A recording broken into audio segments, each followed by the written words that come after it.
pain is temporary, but what you create is forever. You've got to create this picture of what you want. And I think the problem with a lot of people is they settle in life and they settle for what they're recommended to do. And you're like, wait, I've got this music in me, I've got these ideas in me, I've got this vision, but it's hitting a brick wall every day.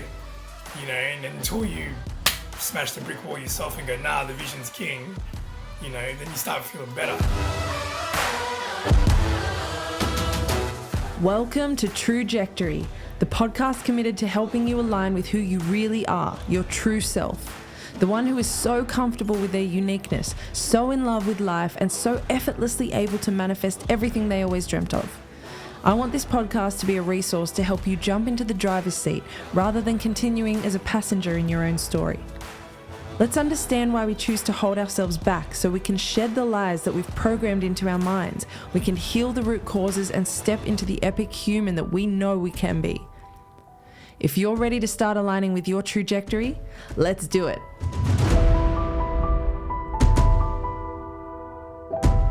So we have got the infamous Losty in the studio today. Hey Losty, how you doing? Yeah, good Sarah, how are you? Good, thank you. I'm so grateful for your time because you are one of the busiest people I know. Okay. It's fine. You have been a muso for how many years now? You've been in the music industry, like slaying it for how many years? Like doing music or working? Well, that's a good question, actually. Let's start with the doing music because you work in it as well, but the actual performing side of it and creating your own masterpieces. So I started doing music when I was about 15, 16 years old. In year 11. No, yeah, so that would be 1997. Wow.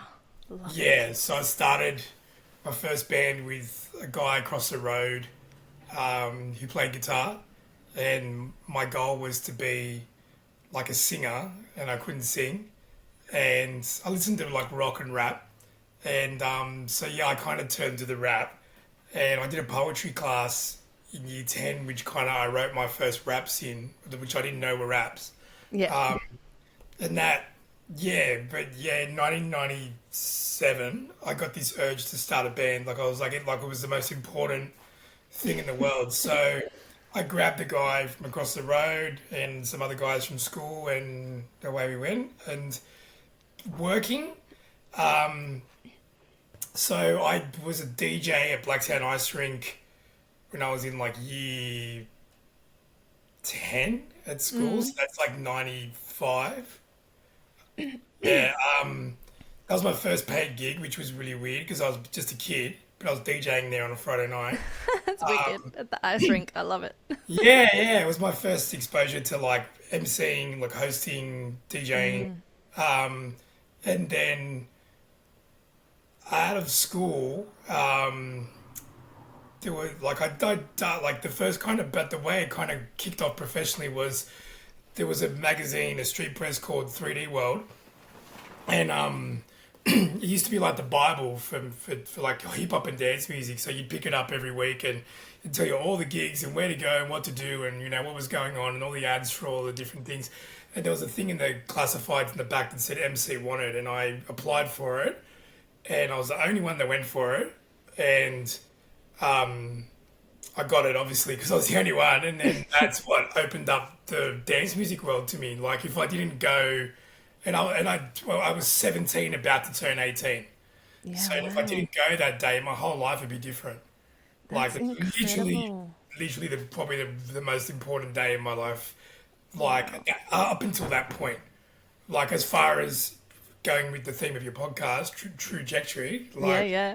up until all the 17 years before that, nothing was like a pivotal sort of moment that started. Yeah, that's because that shaped the rest of my life after it.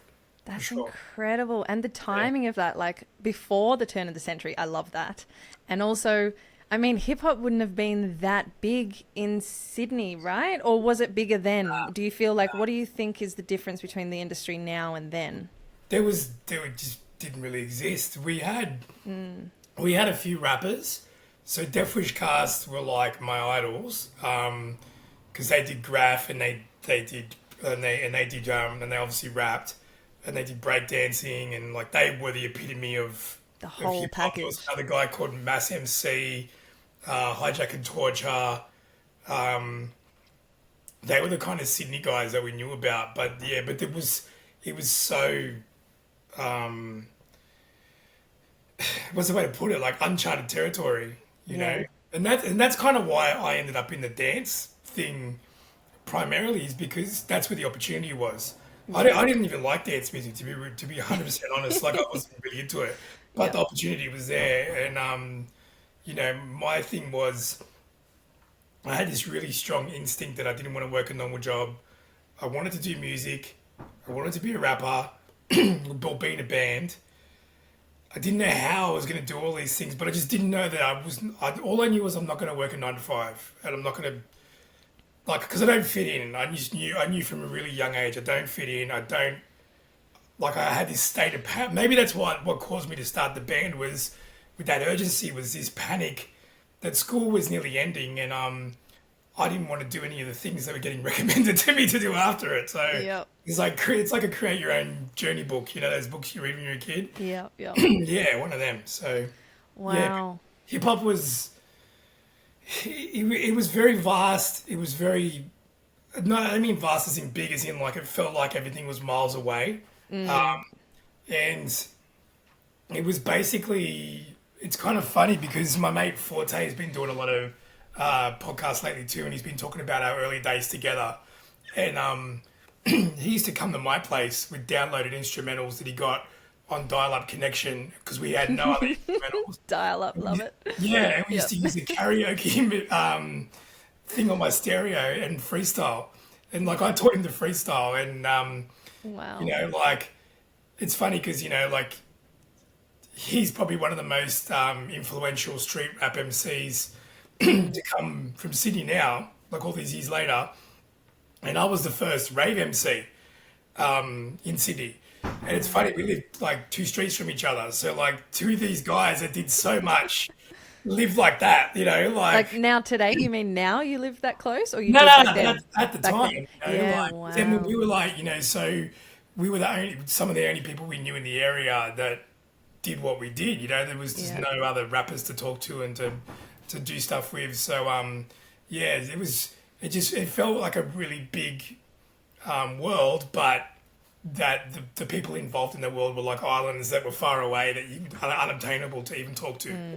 So Yeah, yeah, but totally. yeah, but I've been doing it since then. So it's been like 20 something years That's now. incredible. That is so good. And it's all compounding now. Like you're still just so on fire. It feels like you haven't even reached your peak yet. You know what I mean? Like you're still just going. And every time you do a project, they're so different and unique. And you seem to be bringing on different creatives every time you do a new project. It's like you start attracting people towards you that help you to bring out the vision that you have in your mind. And I know you have so many different visions that are floating around that head all the time. It's fantastic. But I just love the fact that like you even said it yourself, you just weren't okay with doing the 9 to 5. That is literally why I'm doing this podcast, because Good.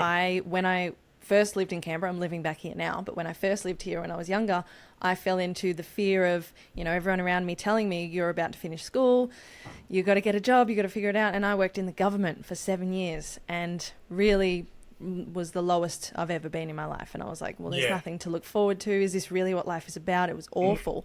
And that's when I dropped everything and ran off to film school. And ever since then, you know the rest of my story.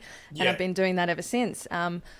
But that's why I want to talk to people like you, to remind people that there is that other option. And it's usually got a lot of fear around it at the beginning. It's usually a bit of a risky move, but it's always so worth it. And the things that you've been able to do by taking those risks have really just blown my mind watching from the outside.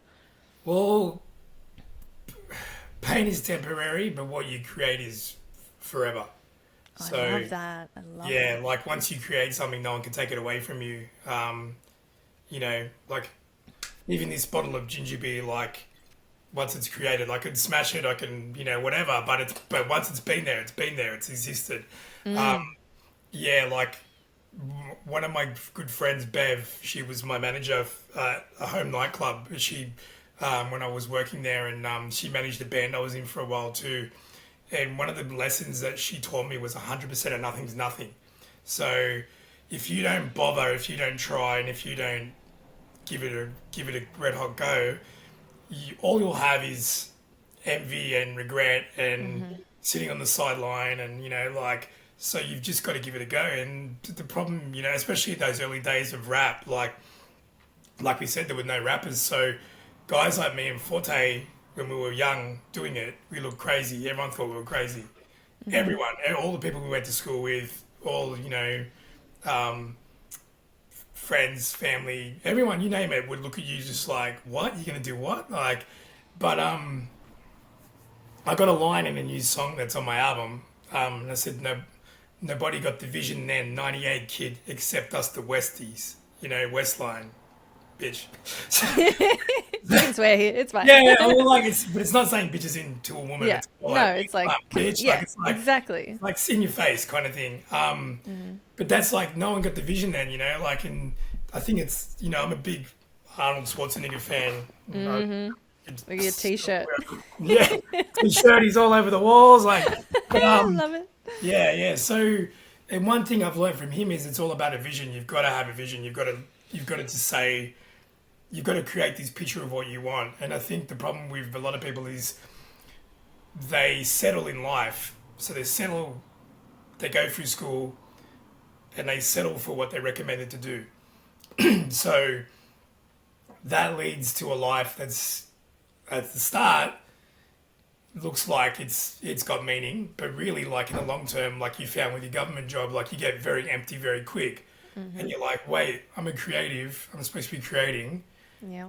I've got this music in me. I've got these ideas in me. I've got this vision, but it's hitting a brick wall every day, and until you smash the brick wall yourself and go, nah, the vision's king, then you start feeling better and you start doing stuff. Like, but people say what you said to me before. People say to me all the time, like, you're so busy, you're so doing this. The thing is with me is if I'm not a certain amount of busy, I start to get that anxiety again and then that feeling. And I think when I was younger, I lived in a time of the major label system, and the major label system told artists that they were only good till about 25. By 30 years old, you were done, you were finished, and that's ingrained in a lot of people. It's they still try to do it now, and that all that is that's big corporations trying to get control of creatives so they can manipulate them, churn them out, piss them off, manipulate them, churn them out, piss them off. But the internet has smashed all of that. So now you can be creative for as long as you can be creative. And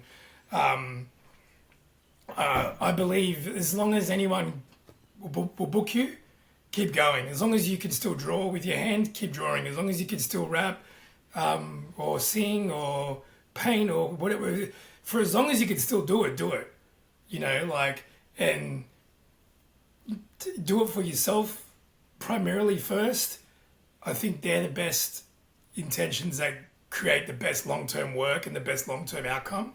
Rather than doing it for the hope of someone seeing it or validation.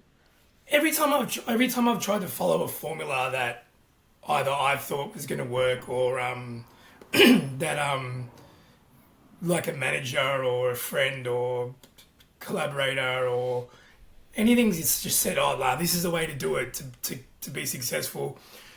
I've found, there's some pros, but there's definitely more cons.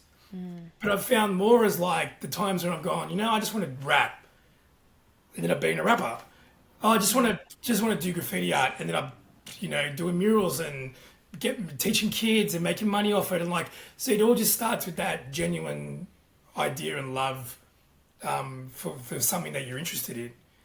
If you're interested in it, you'll do the hours and you'll do all the work. You'll do the unpaid apprenticeship. You'll do whatever you need to do to get it done. But if you're not interested in it, 100%, you stop giving it fuck pretty quick, or you half-ass it, or you just get from A to B. You don't really, you don't give it. All this. and then you're not even putting in your true abilities, your true work into that sort of thing because it's someone else's idea or it's you're bending yourself to fit into the mold that you think is gonna. I feel the same, and I've done that so many times. I'm being completely. I'm still I'm just now at that point where I'm breaking out of that and going, what exactly do I want? And I also took quite a long break from social media. So coming back to social media, then going, oh, whoa, this is like you said, the internet and social media have allowed us to be creators as long as we want. So I had that mentality the same as you, that it was kind of like, once I'm at 30, I'm done. So I had so much fear building up until 30, and I will never forget the day I turned 30. I even have a photo of me when I was at the beach, and I just drew 30 in the sand, and I took this photo to remember the feeling of all this weight off my shoulders. I was like, it's like I thought I was going to die. It's literally like I thought that. And I got to that day and I was like, I feel like my life is just beginning now. This is incredible. And I feel like the same thing's going to keep happening to me every decade that I get older. You sort of get towards 40 and I might start to worry a bit and then go, what the hell? But I'd love to know, because I know you're one of my inspirations, right? Do you mind me asking how old you are now? 42. Fucking legend. That's the thing. You're one of the people I always think about when I start to go into that mentality and think, oh dear Sarah, hurry up and get your shit sorted. And it's like, no, come on. But I want to know, did you have any sort of idea, like when you were younger, what you were going to be doing in your 40s? Or did you sort of really, when you were younger, think that major label mentality that, you know, by 30 I'm going to have to go get a boring job or something like that? I thought I'd be living in my mansion by now from being a rock star. So yeah, nice. Nice. That was the only, there's no plan B thing, you know, kind of thing. I was just like, but the funny thing is that, as you know, when I was in school, I didn't study music. I studied acting, and then I got out of school, and I was doing the band while I was at school. We started doing recording gigs, all that kind of stuff, but no one was telling me to do that. I was telling me to do that, and the acting is something I loved as well. But then when I got out of school, I got sent to some auditions, and I went to just 2 auditions, didn't get them, and that amount of rejection for a sensitive 18-year-old was enough for me to go, fuck this. And music was just full of open doors. So I was like, okay, obviously this is a thing that is calling me to go, you know, like, okay, I'll go. So I always thought I was going to be an actor. And then all of a sudden, this music thing just took on a life of its own. It was like, I don't know, have you watched Star Wars? Little bits, but I probably don't know it too well. But give me the quote or the moment. I might know it. Okay, so there's a thing called a tractor beam where they just shoot it at a ship, and the ship's just like a magnet and gets sucked in, and then the big ship's got the little one. And that's how I felt with music. It was like, it's got me in the tractor beam. Like, I don't... Yeah, I'm not even... I'm like, I've tried so hard to be an actor. I went to school and did all this shit, and all I got was like, big fat nose.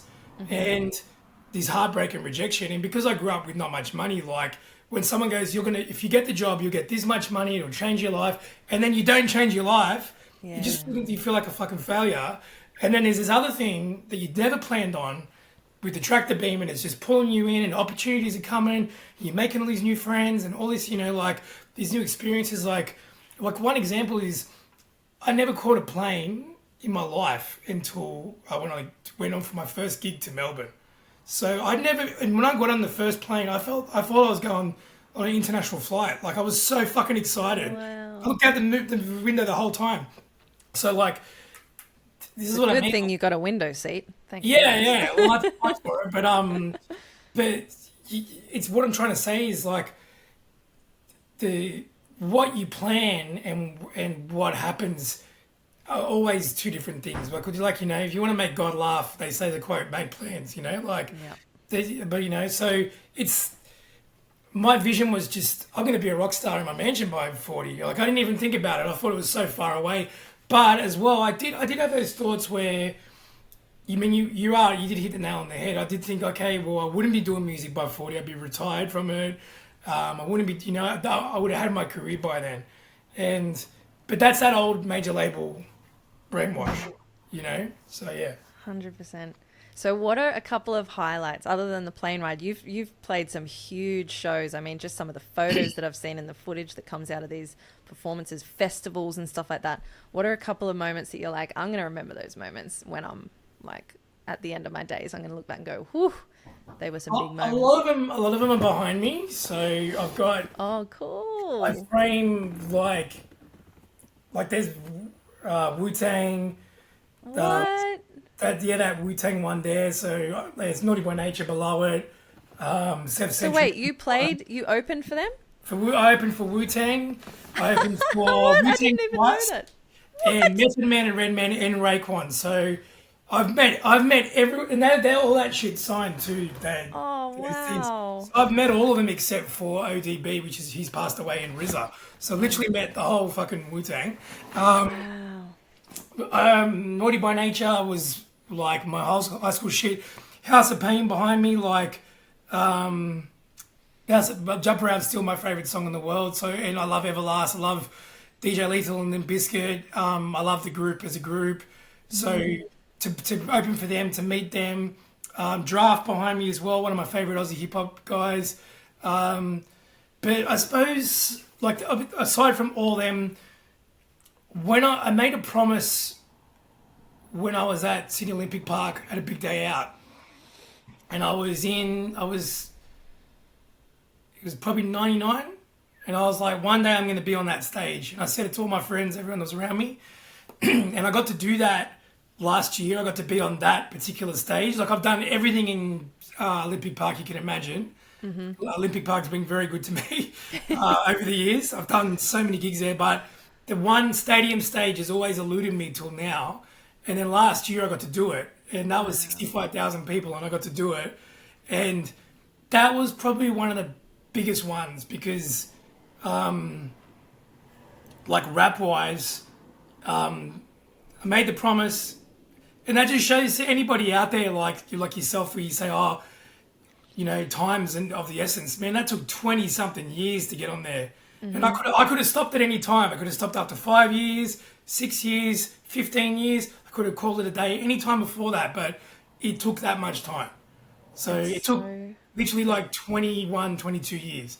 One of the big ones was Greenwood, because Greenwood, I loved that place when I went there. I had a really good vibe when I went there.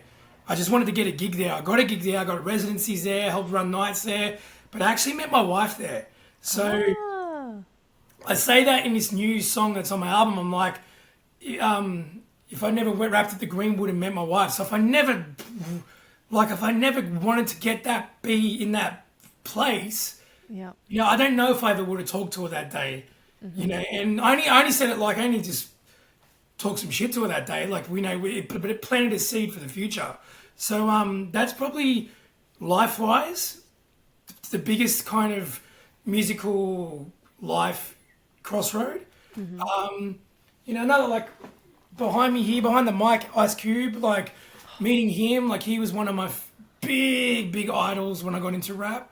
And I got to meet him. He was a nice guy, and he signed all my shit for me, and I got to host his thing. So touring, like, just, I've been everywhere in Australia. So I've been to all the states heaps of times. I've been to all the rural towns. Like, I've seen Australia, and I've seen it doing the thing I like to do. Like, Yeah. do you know what I mean? Like, I haven't paid to do it. I didn't do it on the intention of, I'm going to go. Your passion took you there. Yeah, and I'd always go out for a walk and, you know, go. And going back to more life ones, I think people telling me that my songs helped them. I feel like that's a big one, because songs helped me, and I know that there's times when I know that if it wasn't for music, I wouldn't have been able to cope with what was going on. Yeah. And music's helped me cope, and it still does to this day. So people telling me that is very rewarding. Like, that's a full circle. You know, a lot of the things I look at, the big things, they're the full circle things. Like Yeah. meeting an Ice Cube, wanting to get a gig at this place, then meeting your wife there. You know, like saying you're going to play on that stage and then playing it. Like, they're the big things. It's you know, like never going on a plane, then going everywhere because of the thing I like to do. You know, like, so they're the things that mean the most to me. They're the ones that because you give up a lot. Yeah. I give up every few months, every year, couple of years. I'll hit a time where I'm like, fuck this shit, I'm exhausted. I need a break, blah, blah, blah. But then it's these beautiful moments there, that's the pay, that's the reward, and that's the fuel that keeps you going. Yeah, That's the thing that absolutely. gets that gives you this the second wind, and then you go, and then you round two, and you boom back and then back in the ring. You know? Yeah, exactly. And I don't know about you, but I think for most creatives, it's pretty similar. You definitely do get those burnouts and you need to take a break and you're like, I'm done with this for now, however long. Within like 10 minutes of you taking a break, you're like, I've just had an amazing idea. Oh, shit. Okay, fine. I'm back in. I'll just take it slower this time. Yeah. But I want to know. So I absolutely love that. The fact that your passion is what has, steered your life. And that's what you embody. It really is. And you see that in your energy. Like I've filmed you when you've spoken to, kids at the, what is it, Business Education Network. Shout out to them because they're doing good work. Yeah, yeah. Grandma's refuge. Yeah, that's right. Yeah, but even just the way that you hold yourself and the way you talk about all of the things that you've done, you can see it. You're like a light, and it's so palpable. It's amazing. And I just want other people to sort of get a hint of that and go, yes, it is real. It's not just for certain people. It's for people who hold that laser beam vision, like you're saying. It's just literally keeping you, like you said, there's no backup plan. It's just, that's what I'm doing, and I know I'm going to do that, and then letting everything sort of fall into place along the way. But I also want to know, what does music do for you? Like when you're creating it, is it like your medicine? What is it, the thing with the actual creation of the music itself, all of the experiences outside, just you and music? What is that relationship? It is the medicine. Most of my music is a diary of how I'm feeling. Like I've just made this album, and I've also got a whole nother EP that I made while I was making the album, which is funny. But I feel very light at the moment. I feel like I've emotionally dumped all the garbage and all the weight and all the trauma and everything that was making my chest heavy isn't there at the moment because I've put it somewhere. And that's why I wrote my first ever song. I like this. It's funny, right? This girl that I was like my girlfriend for just a few months when I was working at McDonald's. She kind of sparked off me writing my first ever songs. Like that was where a lot of the intention came from. And that relationship was a complete failure. All right. But I still look at it to this day. It was like, What a gift. I Yeah. learned so much from this fucking failure, like, and I was given the gift of of having the intention to write profusely from it. So it is my medicine, and the thing that the blurred line though over the years is music has become my job as well. Like I lived off music for 6 years, and it's funny when I say that to people. Some people go, "Oh, you're stunning on me," you're trying to brag. I'm like, not really. By the end of it, I was a fucking nervous wreck, and I needed some stability. And lucky, like I started my poster business, and I had that other thing to make money, but then not be in a 9 to 5 job and still have my own thing that I controlled. Yeah. So I could, but when you live off music, it's hard because then you have to do things that compromise the therapy and the goodness of it to keep paying the bills. Like I did so many shit gigs because I got paid to do them. And I started making music with people that I didn't want to make it with because I thought that's what I needed to do to keep the train going. So music's also been my teacher. For as long as I've been doing life, it's taught me about myself. So it's not just my therapy, it's not my just entertainment, it's not just escape. It's like a teacher of life to me now. At 42 years old, it's a teacher of life. Of, if you do shit for money and just for money, you might get a little bit, but you're not going to be happy and it's not going to last. Yeah. Whereas if you just do shit because you want to do it, invest in that intention, in that idea. Yeah, you may get it, you may not, but you'll be able to live with it either way. If it makes you money or it doesn't make you money, you won't cringe afterwards. And Yes. Oh, yes. yeah, and there's a few things I've done that I cringe at. I'm not going to beat around the bush about it. Like I've done musical things that I go, why the fuck did I do that? And I could say I can make the excuse and go, I got talked into it. No, I didn't. Someone suggested it, and I said, yeah, okay, let's go. It's mine as much as it is theirs. Someone brought an opportunity, and it wasn't the right one, but I still took it. And So music to me now at 42 years old is like, it's a pure play. Like this is my creative space. I'm in it now. Like I got my mic behind me and I come in here. It's got all my shit everywhere. There's figurines and pictures of all the mad people I met. And this is my sacred space. And I come in here and I put all these little lights on and my lava lamp. Nice, set the mood. Like I don't like candles, but I light. I light, and I come in here to write. I come in here to practice, and music's more sacred to me now. I feel like in the journey of it, it was sacred to begin with. You kind of lose a little bit of that over the years. You compromise it, you test it, you bend it, you break it, you put it back together. Sorry, I give really long-winded answers to everything. I love it. But yeah, like it means a lot to me. So like you ask. Look at the passion coming out of you as you're talking about this. This is beautiful. Yeah, so it's sacred to me, and I'm grateful to it because it's given me a good life. Like it's look, I've met the best and worst people from music. Trust me, there's some pieces of shit. And then that goes for acting. That goes for anything where there's creatives that want to do it, because the creatives want to do it and they're willing to do it for free. There's people that are willing to exploit that. And then there's other people that don't have any talent at all, but they know if they stand close enough to the creatives that they'll get a fucking free ride. So with all these parasitical motherfuckers everywhere, like creative tries to just get in the middle of it all and go, I just want to make stuff, and try not to get squashed, So you gotta unsquash yourself every few. Yeah, hold your ground. Yeah, be really clear. Going back to the reason why you do it, and but that's what music is to me. It's this a thing that I'm incredibly grateful for, and thing that I love, and reflecting on it, and even just telling you all those things, like meeting my heroes and traveling and meeting my wife because of it. Like I think about that every day when I look at her. I'm like, if I didn't do music, I wouldn't know you, I wouldn't know you. Like, what the fuck?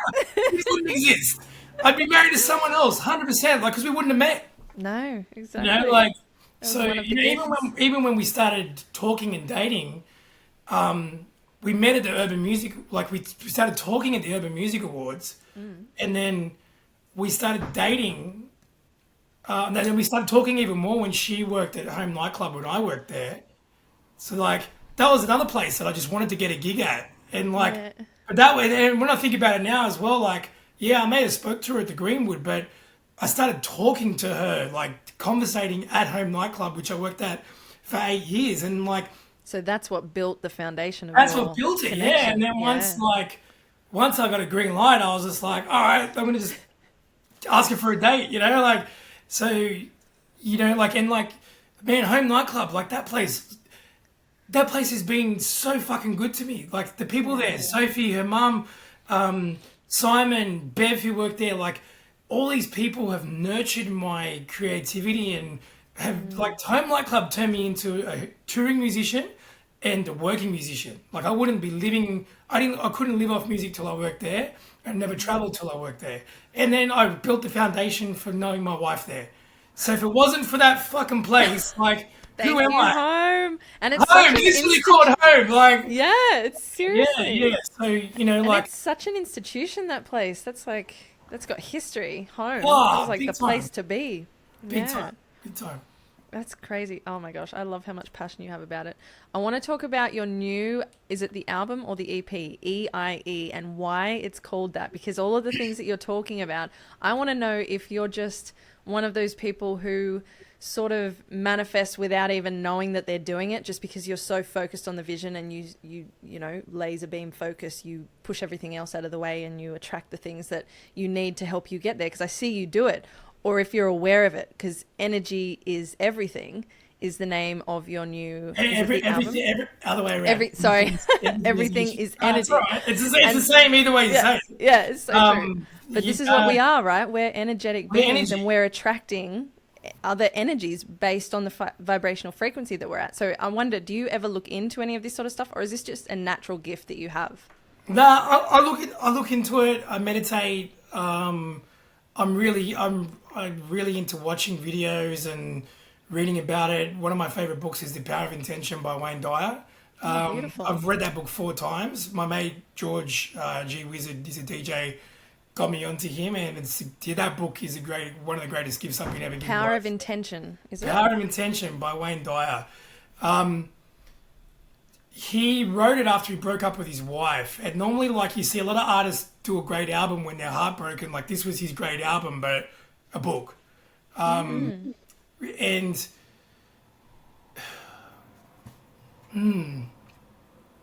so how do I answer the question? The album title I've had for a few years. I was going to do this Legacy 1, 2, and 3. And I was, honestly, then that was one of the times I was going to quit.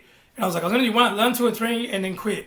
And then I did 2, and then I realized that, what am I, like, what is this quick talk? Like, what is it, shut the fuck up. And this title came to me when I realized everything is energy. Good vibe, bad vibe, even bad vibes, even bad things are there to teach you. But it's all just energy, and the universe is energy. And if you look at the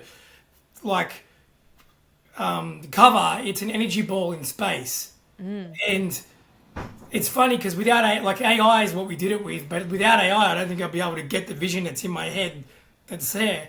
And it's what it's all about, and it's a theme of my life. It's like, and it really is, the energy that you put into things is what you get out. I think if there's anything I could tell young artists now, it's like, it's go and work your ass off. If you don't work your ass off, there is no easy or quick way to get anything. You've got to work for it.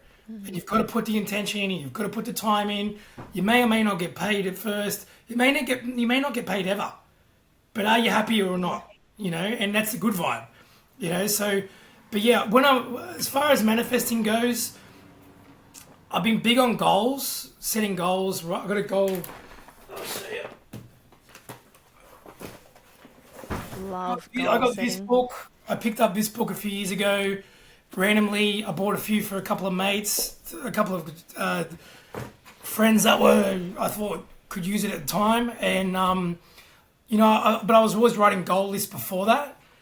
That's intention, that's manifesting. When you say how we went to the place and we gave the talk and you filmed it and that, I went to a lot of those talks when I was young. So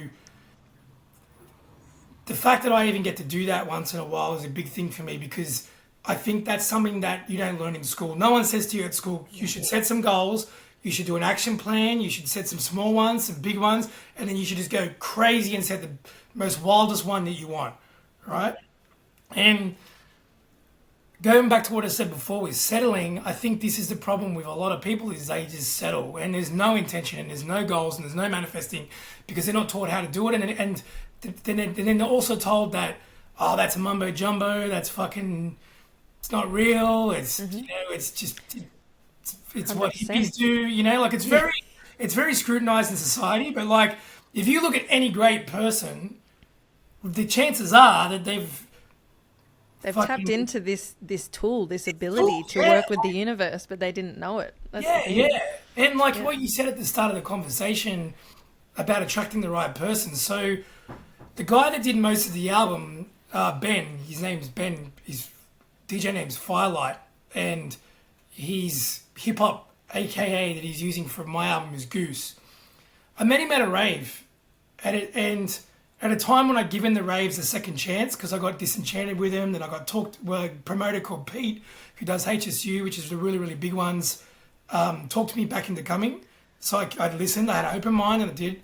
And I met Ben there, and he struck me as special, super young, but I was like, that music that I just did a set with him randomly, and I was like, that music, was that all yours? And he's like, yeah.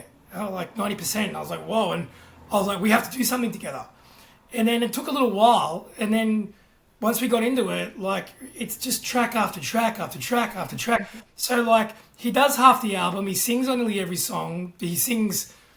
When he started, he just sung stuff that I wrote for him. Now he writes stuff in, Wow. 15 minutes, that's amazing. Or we co-write it together. And if the original intention was just to do some songs together, but it's the more and more we did stuff together, like the more and more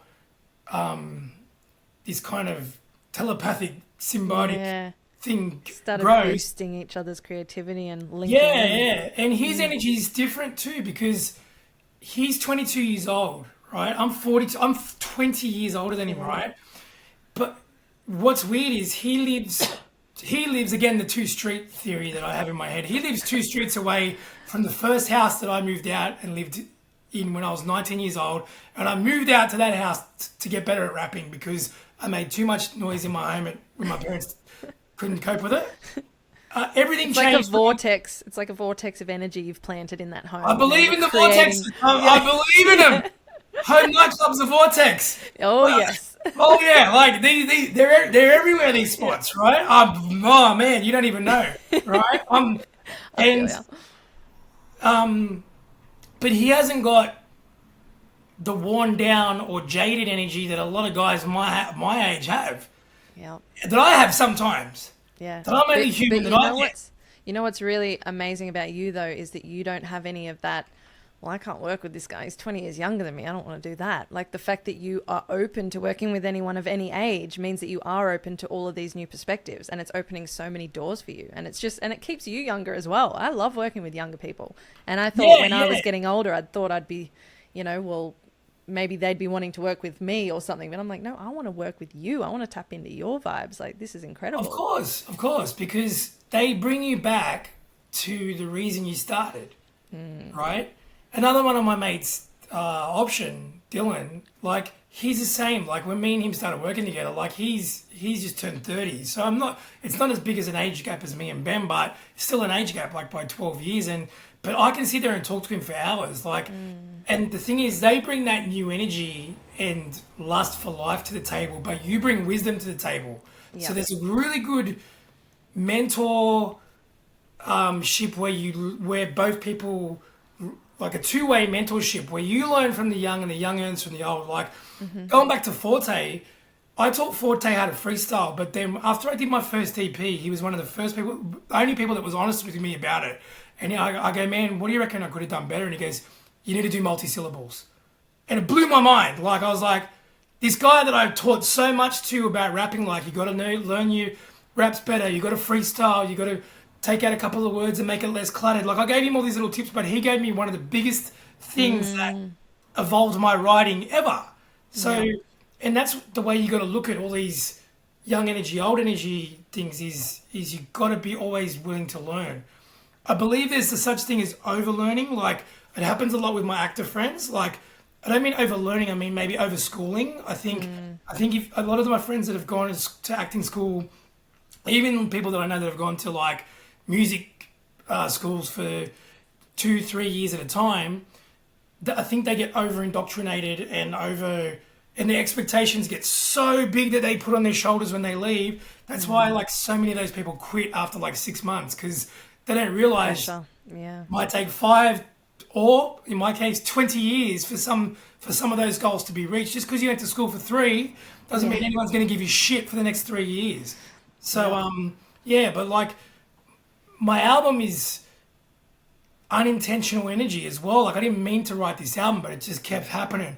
And then while we were doing that, some of the songs we were making were very different. So we made a side project, me and Ben, called Cypher Diaz, and now we've got 5 songs for that. So once I'm finished with my album and rolling it out and doing all the videos and doing all the shit, like we've already got a completed EP, but we'll go back and tweak it and fix it up. Probably early next year we'll drop that under a whole different name.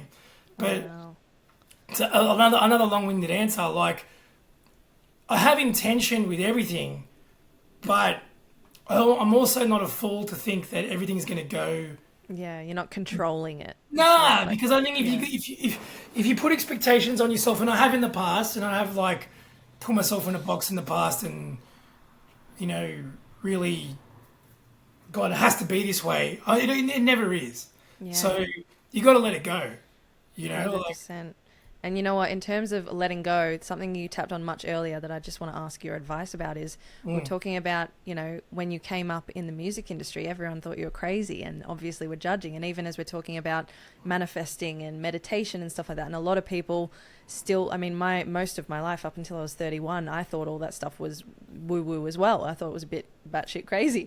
And then I started having some pretty batshit crazy shit happen to me, and I started finding these tools and they calmed me down and it was great. And so I'm still dealing with people judging about more spiritual nature of myself now and the things that I like to talk about. And I know you've always been a really confident person who's backed yourself. So when it comes to the music side of things, how did you shut those voices out? And even in today's age, I mean, internet is full of all sorts of voices, big and small. Do you have any sort of specific shields that you put up, or is this something that's just built in you and you just don't pay it any of your energy because it doesn't deserve it? Look, I would probably attribute that to two things. I grew up in Prospect, Blacktown. It was a harsh environment. I'm not going to beat around the bush and say it wasn't. I had fucked up things happen to me as I was growing up. I was in a scarcity mindset. I was in a mindset of being on alert. And I think that combined with all of my ancestry, of the urges that all my ancestors have put in me, whether it's my grandma, my dad, my mum, to be creative and to speak. My mum's a good speaker. She's really good at making friends. My dad's not, but he's music and art. So like, and my nana was an artist. My nunnu was a hustler.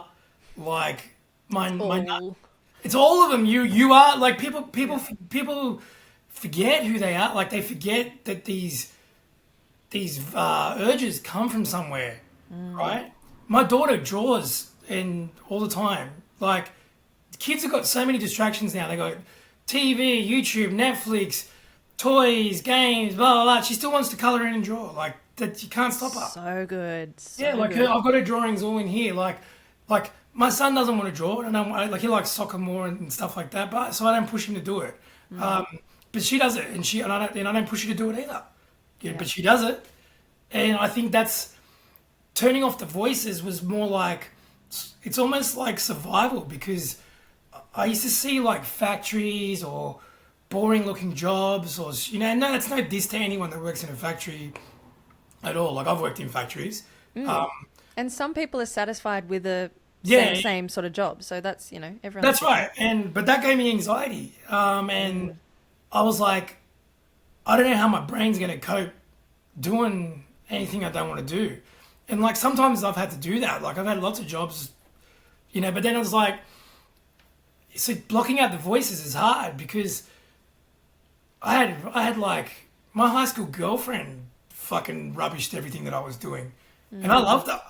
And that hurt. But I needed to, in hindsight, like, thank you to her for rubbishing it, because it pissed me off so much that like I had to do it, and it hurt so much that I had to put that pain somewhere. Man, fuck, I've talked about it a few times, and I don't talk to anyone from school. One or two guys, like one of my mates I speak to once in a while. All the rest, man, so many people got jealous of me once I started actually doing what I said I was going to do. And it's other people that I went to school with that I don't talk to all the time that I'm on good terms with, though. Like, and they'll say to me, man, you're the only one. You're the only one that stuck to the thing he was going to do. I can't believe the shit that you said you were going to do in high school. You're doing it, and you're now like married with kids and you're still doing it. Like they'll remind me. But a lot of my friends, fuck man, like they fucking turned on me so quickly. The sarcasm, the ridicule, like, and when you're in a friendship group, you put up with that for a while until a point where it breaks you. And then I just realized now, like, they can't really be my friends if they're not happy for me doing this stuff. Exactly. And like, look, some of them came around the twist years later and apologized, and I'll fully accept it. And I'll apologize, because I probably wasn't easy to understand at that time either. I was this fucking psycho that was driven through all this Get out of my way, I'm going. Yeah. And that's another thing that is turning off the voices, is get out of my way. Like, get the fuck, like, just if you don't want to hear it, just fucking don't worry about it. Like, and it's not being arrogant. It's that self-love and self-care protecting you. Yeah. long term to do the things you want to do. Like, 100%. like I heard a life-changing quote that helped me say goodbye to a couple of my friends in life was, don't let your loyalty be your slavery. Once that clicked in my head, Yeah. I'm like, okay, this friendship is a slavery. It's me. It's all me giving, getting fucking ridiculed, getting used, getting told no, getting diminished. You know, like, is that a friendship? No. And it's funny because over the years, like, I realized, like, the friends I've made, some of the friends I've made in music, and like I said before, I've met the best and worst people, don't get me wrong. I met plenty of fuckwits too there. Like, but I met lifelong friends, like lifelong brothers and sisters that give me so much. And because they do music and because they do acting, or because they're creative and they paint, or they speak to kids too at talks at schools, or they're a teacher, or they're if they're even 1% more like me than my old friends were, we speak a different language and they understand me and I understand them. Yeah. Like, I speak a different language with musicians than I do with anybody else. Like, if me and you talk about music, because you're a musician too and you understand music, we're going to talk about all these little different nuances and things, and the outside world's going to go, huh? Yeah. And how can they talk about this for hours as well? Yeah. And so it's painful. Look, life is painful and you shouldn't move away from the pain or hate it. You've got to understand it. When you understand why things are painful, you realize not to touch the stove anymore. Yeah. You know, like, if the fucking stove is there and it's on, why are you touching it? Yeah. You know, and if you understand why a stove is a stove, you're making a choice to touch it. You're making a choice to go there, and you know, like, and if someone else grabbed your hand and put it on that stove, you know, like, hey, why am I with this person? You know, like, but and like, just like my failed relationship with the girl at Macca's, or the girl in high school that told me that music could get me nowhere or whatever. Like, it's all painful, but they were great, my greatest teachers, you know. Like, my wife is the best. I've been with her for 16 years. She's the best. She's a great mum. She's a great fucking wife. She's a great daughter. She's a great daughter-in-law. She's a hard worker.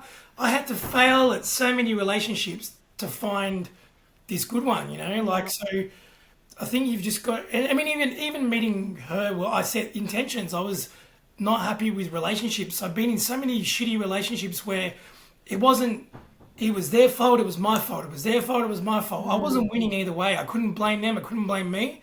I didn't have the tools to be a good man, and be strong and be, like, mature, because, you know, but I set this intention. I want to meet the perfect person. I want to be A, B, and C, and she is, you know. So what I'm trying to say is, the voices, the people that tell you this shit, it's painful. But if you understand the pain, if you go, okay, you know, Robbie doesn't want me to succeed and he's supposed to be my friend. Okay, maybe Robbie isn't my friend. Donnie's telling me, you know, like, that I'll never get anywhere. That's because he's never gone anywhere. That's you know, exactly like, it. you know, like, it's not, and it's not, sometimes it's not these people's fault. It's what they've grown up in. It's what they've been taught. So it's more like, you just got to have a tunnel vision to what you want and be relentless till you get it. You know, like, it's and to get it, it's going to be painful as well, but it's a good pain you should learn to love. On Friday night, I did a gig at Ivy. I worked from 11:30 to 2:30 in the morning. I got home. By the time I got home and got to bed, it was 4 a.m. I got up with the kids at about 8:39. I was very tired.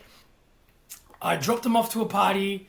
I went into afters and I did rehearsal all day for a short film I'm shooting on Friday. And I got home, and then I had to go to my son's. He's got, like, his first Holy Communion, so I had to go to, like, a church thing, a class. Then I came home and I was dead. Right? It hurt. Yeah, that's pain. But it's worth I it. was in pain, but you know what? Passion pain. Yeah, but if I want to do it, if I want to do music and acting, and Yeah. like, if I want to do these things, there's going to be a price to be paid for it, a sacrifice or a pain or a tiredness that I'm going to have to put up with. And if I don't want to put up with it, like, look, it'd be so good to sit on the couch and drink beer and play PlayStation and do nothing. It's easy and it's fun. Trust me. Like, anyone that says it's not fun's full of shit. But you know what? But it's fun for the time that you're doing it, and then what comes after it is a regret of the time that you've burned. So 100%. Yeah. I've got nothing out of it. Yeah, you've just distracted yourself and you've numb, damaged your body and yeah. And there's nothing wrong with relaxing. I need to relax too, but I think if you relax all the time and you don't go in for a bit of pain, then well, it's a muscle that's not being built, right? Like, you've built muscles in every field, in resilience, in understanding people, in going hell for leather, in changing your direction last minute because that's the way that it's going and you need to flow with it. And even like you were saying before you met Ivana, it's like you were building all of the different muscles to have the right tools to be a really good partner so that you could attract a really good partner. So that's fantastic. I really like the stove analogy. I think that's a really good way.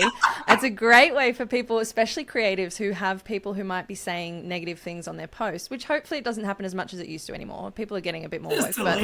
But don't put your hand. That's the thing. Don't put your hand on the stove by engaging in that, and don't give them your energy. Something I heard that like really shifted my mentality was only recently as well, was hate never comes from above. It never does. So people who are achieving things, who have kicked their goals, who have put in the hard times like you're talking about, you don't want to turn around and beat on anyone else, like, and give them a hard time. You just want to go, hey, come this way, like, let me help you, let me show you the way, like, or cheer you on. It's only ever coming from below, from people like you were saying, that they don't either have the tools, they might not even understand how negative they're being, they might have just grown up in a relationship or a scenario or family like that, but it's also that they're not happy. So when you're, in your school years and all your friends are starting to drop off, it's because you're reflecting to them that they're not doing what they want to do, but he is, and it's pissing me off. I don't want to see that. I don't want to know that I'm not doing what I want. That's painful for them, and again, they haven't understood the pain. So instead of that hurting their ego and having to whinge about it and saying nasty shit to me, the better way to use that pain is to go, you know what, man, he's doing something. That means that I can too. And I'm feeling insecure right now because I'm not doing it. Maybe I should go do it. Yep. Maybe I should do my day one, or it's either one day one. Yep. I love that. It's so true. I've given you long-winded answers, so I'm happy to go a bit over time and just to make sure I get all your questions in. So it's okay. You've actually, because you're so good at answering, you've wrapped like multiple of my questions into your answers. So I'm sort of going through as you're answering, going check. Okay, but I do have one final question for you, and then I want to give people a way to get in touch with you and check out your music and everything. Yeah. I want to know if it is even possible that it happens. I'm sure it is, because you are human, I guess. Right.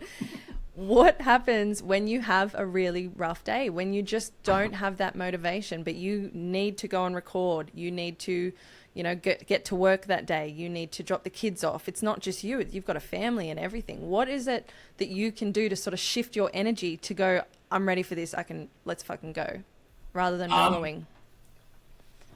Okay, so someone I've worked with the last couple of years, her name is Monique Bryson. She's told me about how it's okay. We were just having a random phone conversation, and she said, I've realised it's okay to say no, and it's okay to have a bad mental health day. And that was like a moment for me. I was like, fuck, it's okay to say no, is it? Oh, wow. Oh shit, that changes I'm going to try this,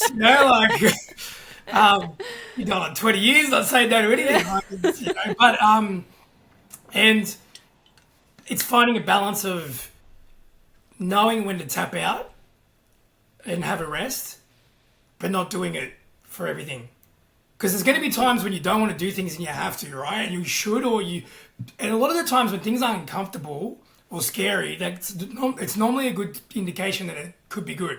Because it's new and uncharted. Like, if you're comfortable and everything's easy, you're not really growing. But there are times when you're overwhelmed and it's too much, and you do have to look out for yourself and go, you know what, man, like, I need to take a break. I did it this year. Like, both my parents are old, they're both in their 70s now. Like, I've had dramas with both their health, and I was having drama with my own mental health. So I had that with my parents. It was building up towards the end of last year, and the first like 6 months of this year, pretty much, I barely did any gigs, like barely did any. Right. I kind of stopped.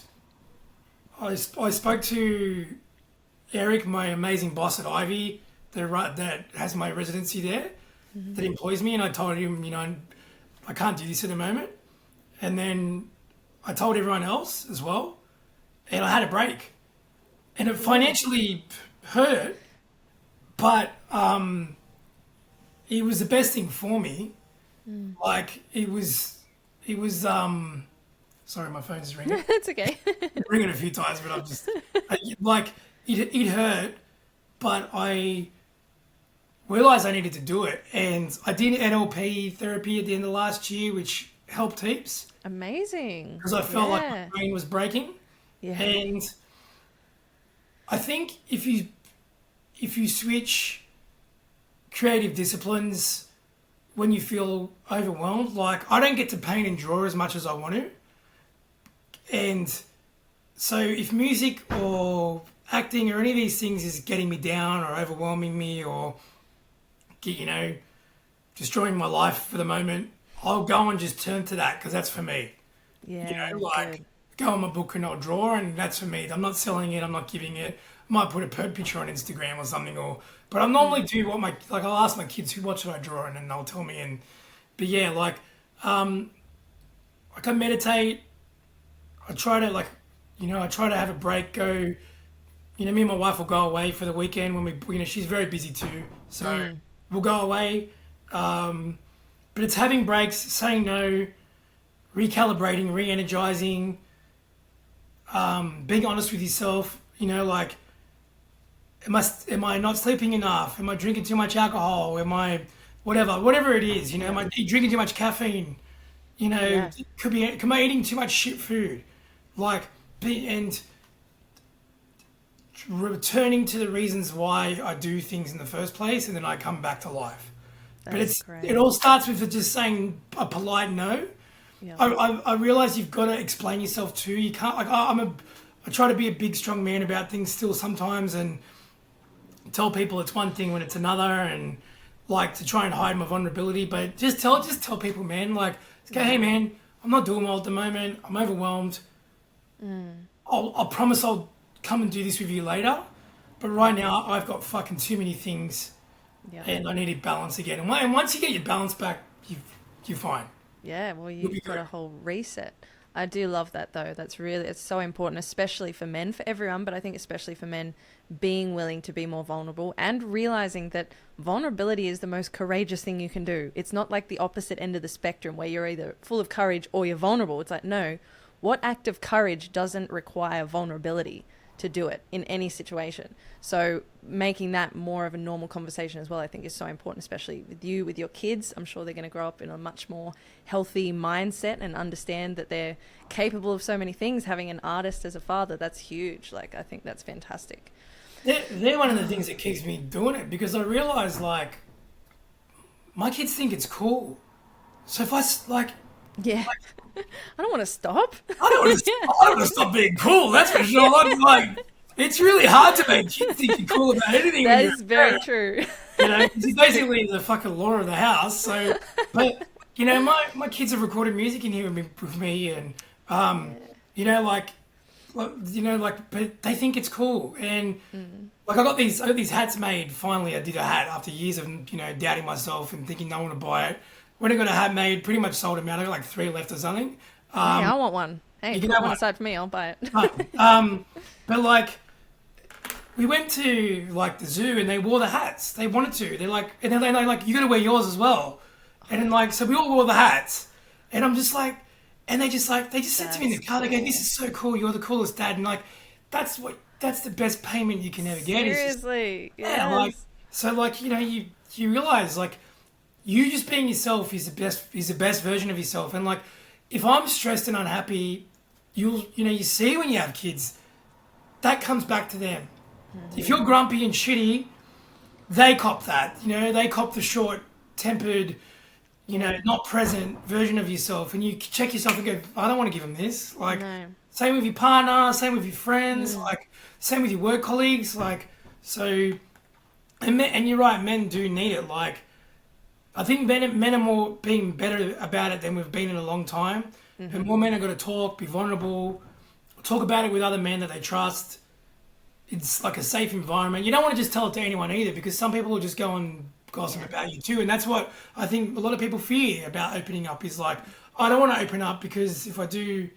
Well, you can never put it back in the box again. Everyone knows how I feel now. Yeah. So you've got to have the right people around you, 100%. But like you said, it's being your true self. That is the true answer to all of this, is to be more authentic. And this whole interview has been an example of you being so authentic to what your desire is, what that fire is inside of you.